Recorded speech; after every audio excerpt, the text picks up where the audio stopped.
ఈ కార్యక్రమానికి ఈ కార్యక్రమం ఈరోజు 2 సెషన్లో కొనసాగుతుంది. మొదటి సెషన్కి అధ్యక్షత వహించవలసిందిగా తెలంగాణ సాహితీ నగర కమిటీ అధ్యక్షులు ఏబూసి నరసింహ గారిని వేదిక మీదకి రావాల్సిందిగా ఆహ్వానిస్తుంది. నమస్కారాలండి. దశాబ్ది ఉత్సవాల సందర్భంగా యువకులకు ప్రధాన పాత్ర ఈసారి ఇవ్వాలనుకున్నాం. జనరల్గా ఏంటంటే మీరు చిన్నపిల్లల్ని చూశారు కదా, చిన్నపిల్లవాడిని బోర్లు వేస్తే వాడు తల నిక్కబెట్టి ఉంటాడు, పొట్ట నేలకాంత ఉంటుంది, తల మాత్రం పైకి లేచి నిఠారుగా ఉంటాడు వాడు. మీరు గమనించండి బాగా. ఎలకలేస్తేనేమో వాడు కాళ్ళు పైకి లేపి ఆడిస్తుంటాడు, కింద పెట్టాడు వాడు, ఎప్పుడు లేదునా ఎప్పుడు ఉరుకుదునా అని చెప్పేసి. అదే పెద్ద మనుషులేమో తల కిందికి ఆనించి పడుకుంటారు, పొట్ట పైకి లేపుతుంటుంటారు. సో పెద్దవాళ్ళ పరిస్థితి అది, చిన్నవాళ్ళ పరిస్థితి. ఎదుగుతున్న మొక్కను చూస్తే నిఠారుగా నిలబడుతుంటుంది, ఎదిగిన వృక్షాన్ని చూడండి కొమ్మలు డౌన్లోకి వెళ్తుంటుంటాయి. కాబట్టి మీరు కూడా అలా ఉండాలి పిల్లలు. ఎందుకని గట్టిగా మాట్లాడేటప్పుడు గట్టిగా మాట్లాడాలి, చాలా కాన్ఫిడెన్స్గా ఉండడం అనేది అవసరం అని చెప్పేసి గుర్తు చేయటం. ఇక సాహిత్య సభ.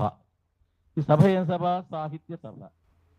అయితే కొన్ని మాటలకి అర్థాలు తెలుసుకోవడం చాలా కష్టం అండి. క్యాజువల్గా ఉపయోగిస్తుంటుంటాం మనం మాటల్ని, వాటికి అర్థాలు తెలవడం మాత్రం చాలా కష్టంతో కూడుకున్న పని. మరి సాహిత్యం అంటే ఏమిటి అంటే మనం ఏం చెప్పుకుంటుంటాం?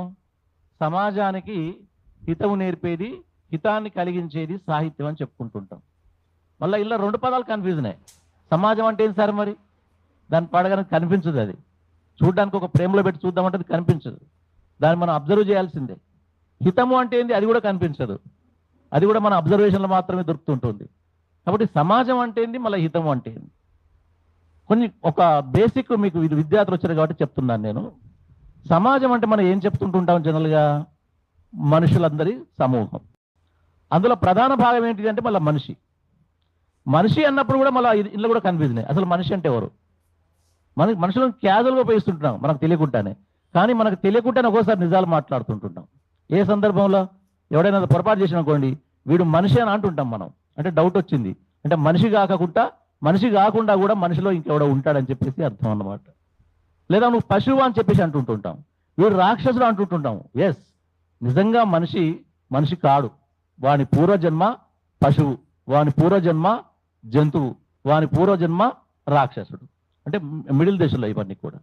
అంటే మనిషి అంటే ఏమిటి అనుకున్నప్పుడు ఒక ప్రశ్న వేసుకోవాలి మనం. ఒకవేళ అందరం మనుషులైతే కూడా మళ్ళీ అందరూ ఈక్వల్ మనుషులు కాదు. ఇలా పర్సెంటేజ్ ఉంటుంది. 100% మనుషులు ఉండొచ్చు, 80% మనుషులు ఉండొచ్చు, 36% ఉండొచ్చు, 10% కూడా ఉండవచ్చు. ఇక్కడ ఈ మనుషులలో మన శాతం ఏంటి అని అంటే, వాస్తవానికి మనిషికి పుట్టుక లేదు. మనిషి మార్పు చెందుతాడు. పరిణామ క్రమంలో మనిషి తయారైంది కానీ మనిషి పుట్టలేదు. మరి పుట్టింది ఎవరు? జంతువు. అంటే పుట్టినప్పుడు మన అందరం జంతువులము, పెరుగుతుంటే మనుషులమైనా మనం. పెరుగుతుంటే అమ్మ చుట్టూ కోడిని కాకిని పరిచయం చేస్తుంటుంది, బంధువర్గాన్ని పరిచయం చేస్తుంది. ఒక దశ దాటిన తర్వాత మనకు బజార్లో స్నేహితులు దొరుకుతారు, బడికెళ్తే స్నేహితులు దొరుకుతారు. ఇంకో దశ దాటిన తర్వాత పెళ్ళి అవుతుంది, అత్తగారు వస్తారు, బంధుత్వాలు దొరుకుతాయి మనకు. ఆ తర్వాత ఉద్యోగం వస్తుంటుంది, ఆఫీసర్లకు పోతే సహోద్యోగులు దొరుకుతారు మనకు. ఇవన్నీ అనుబంధాలు ఏర్పడతాయి, వీటిని బంధాలు అని చెప్పేసి అంటుంటుంటాం. వీటి నుంచి ఏం ఏర్పడతాయి? మనకు కలిసి ఉండడం ద్వారా కొన్ని సెంటిమెంట్స్ ఏర్పడ్డాయి. అదే ప్రేమ, కరుణ, దయ, ఇవన్నీ కూడా. అంటే పెరుగుతున్న దశలో ఈ భావాజలం అంతా ఏర్పడింది కదా, ఈ భావాజలం భావోద్వేగాలు కలిసిన మనిషిని మాత్రమే మనిషి అంటారు. ఇవి లేకపోతే 2 కళ్ళు, 2 కాళ్ళు, 2 చేతులు ఉన్నా వాడు మనిషి రూపంలో ఉన్న మనిషి కాడు అని చెప్పేసి మనం అర్థం చేసుకోవాల్సి ఉంటుంది. ఎందుకు చెప్తున్నానంటే, కలకత్తాలో కొన్ని ఇన్సిడెంట్స్ జరిగాయి ఈ మధ్యన. మనకు వాడు రాక్షసులు అంటుంటాం మన కోపం వచ్చినప్పుడల్లా. అట్లాగే ఢిల్లీలో జరిగాయి, మన హైదరాబాద్, తెలంగాణలో కూడా జరుగుతుంటున్నాయి. ఎందుకు జరుగుతున్నాయంటే, వాడు మనిషి అనేటువంటి కవర్ ఉంది కదా, తనకు తాను ఏర్పాటు చేసుకున్న కవరేజ్ ఉంది కదా, ఆ కవర్ అనేది జీర్ణం అయిపోయింది, చినిగిపోతుంటుంది. మానవత్వం అనేది ఒక కవర్, మనం తొడుక్కున్న వస్త్రం లాంటిది. మనం తొడుక్కున్న వస్తువు జీర్ణమైపోయి రంధ్రాలు ఏర్పడితే ఏం జరుగుతుంది? లోపల ఉన్న దేహం బయటకు వస్తుంటుంది. సో మనిషి కూడా మానవత్వం అనేది ఏర్పడ్డ తర్వాత, అది కవర్ చేయబడిన తర్వాత దాని లోపల జంతువులాగా దాగి ఉన్నాడు. వాడు చాలా ప్రమాదకారి. అవకాశం వచ్చి మానవీయ విలువలు తగ్గినప్పుడు, మానవీయ వ్యవస్థ పలచబడుతున్నప్పుడు అవకాశం దొరికించుకొని తన లోపల ఉన్న జంతు ప్రవృత్తిని, జంతు గుణాన్ని బయటకు చూపించడానికి వెనకాడాడు. నిజం చెప్పాలంటే మన లోపల ఉన్న జంతువును అదిమి పట్టి ఉంచుతున్నది ఏంది అంటే ఈ వ్యవస్థలో ఉన్నటువంటి భావోద్వేగాల పరంపర. అందుకనే ఇప్పుడు ఎందుకు చెప్తున్నా, ఇదంతా ఎందుకు చెప్తారు, సాహిత్యానికి దీనికి సంబంధం ఏంది అని అంటే, సొసైటీలో మనం ఉన్నాం కదా, ఈ గొంగట్లో మనం అన్నం తింటున్నాం కదా, ఇది బాగుండాలి అంటే సమాజం బాగుండాలి.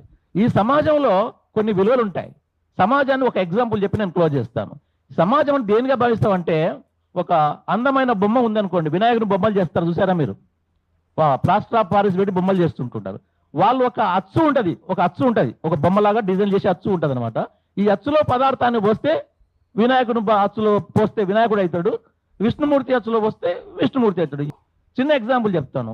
ఆ అచ్చుకు ఎక్కడనో లోపల ముక్కు కానో లేకుంటే చెవు కానో మూకు కానో కొంచెం డ్యామేజ్ అయింది అనుకోండి, ఏమవుతుంది? దాన్ని ఈ మట్టి అందులో పోసిన తర్వాత తీసిన తర్వాత ఏమవుతుంది? నడ్డి ముక్కు అయితే నడ్డి ముక్కే వస్తుంది. అంటే అచ్చు ఎలా ఉంటే ఇది ఎలా వస్తుంది. అక్కడ ముక్కు చెడిపోయింది అనుకోండి, ఇక్కడ ముక్కు చెడిపోతుంది. అక్కడ పెదవి చెడిపోయింది అనుకోండి, ఇక్కడ పెదవి చెడిపోతుంది. అంటే అచ్చు భద్రంగా లేకపోతే బొమ్మ కూడా భద్రత లేదు. అచ్చు ఎప్పుడైతే భద్రంగా ఉంటుందో దానికి సంబంధించిన బొమ్మ కూడా బాగుంటుంది. ఎందుకు చెప్తున్నానంటే, సమాజం మనిషిని తయారు చేసేటువంటి ఒక అచ్చు యంత్రం అన్నమాట అది. సో ఆ అచ్చు యంత్రం పాడైపోయినప్పుడు అందులో తయారవుతున్నటువంటి మనిషి కూడా పాడైపోయిన మనిషిలాగానే లభిస్తుంటాడు. కాబట్టి మనం అర్థం చేసుకోవాల్సింది ఏంటి? ఇప్పుడు మరి అచ్చు యంత్రాన్ని కాపాడుకోవాలి. ఇక్కడ అచ్చు యంత్రం అంటే ఎవరు? ఇక్కడ సమాజం అంటే ఏమిటి? మరి వ్యవస్థలు, కోర్టులు, పోలీస్ స్టేషన్లు, అసెంబ్లీ, పార్లమెంటు, న్యాయస్థానాలు, విద్యాలయాలు, పాఠశాలలు, ఇవన్నీ తమ వంతుగా తమ మానవీయ కోణంలో పని చేస్తున్నట్టయితేనేమో అచ్చు యంత్రం బాగున్నట్టు, ఇందులో ఏది ఒక్కటి డ్యామేజ్ అయినా కానీ అచ్చు యంత్రం డ్యామేజ్ అయినట్టు. కాబట్టి మన చుట్టూ ఉన్నటువంటి అచ్చు యంత్రాన్ని కాపాడుకోకపోతే రేపు వచ్చే జనరేషన్ మనుషులుగా తయారవడం కష్టం ఇక్కడ. అందుకే నేను ఏమంటున్నానంటే, మానవీయ విలువల వస్త్రం చినిగిపోయి ఛిద్రం అయిపోయిన తర్వాత, వాడిలో ఉన్న రాక్షసుడు బయటకు వచ్చిన తర్వాత వాడు పొరపాట్లు చేస్తుంటుంటే పుట్టినప్పటి నుంచి పెరిగేంత వరకు వాడిని నిర్లక్ష్యం చేస్తాం మనం. నిర్లక్ష్యం చేసి పెరిగి పెద్ద అయిన తర్వాత ఈ రాక్షస గుణాలతోటి వాడు పాడు పనులు చేస్తుంటే వాడిని తిడుతూ కూర్చుంటుంటాం. వీడు మనిషేనా అని చెప్పేసి ఎప్పుడు అంటుంటుంటాం. అందుకోసమే మనిషిని మానవికంలో నిరంతరం, అంటే దీని అర్థం ఏంటంటే, మానవుడు నిరంతరం తయారవుతుంటాడు. ఏ ఒక్క రోజు, ఏ ఒక్క నెల, ఒక సంవత్సరాన్ని గ్యాప్ ఇచ్చినాం అనుకోండి పరిస్థితులలో, అదంతా ఎందుకు, మనం ఈ ఊరు మారి ఇంకో ఊరు మొత్తం మనకు గుణాలే మారిపోతుంటుంటాయి. కాబట్టి మనిషిని కాపాడుకోవడం అంటే వ్యవస్థను కాపాడుకోవడం కోణంలో సాహిత్యం ఉండాలి.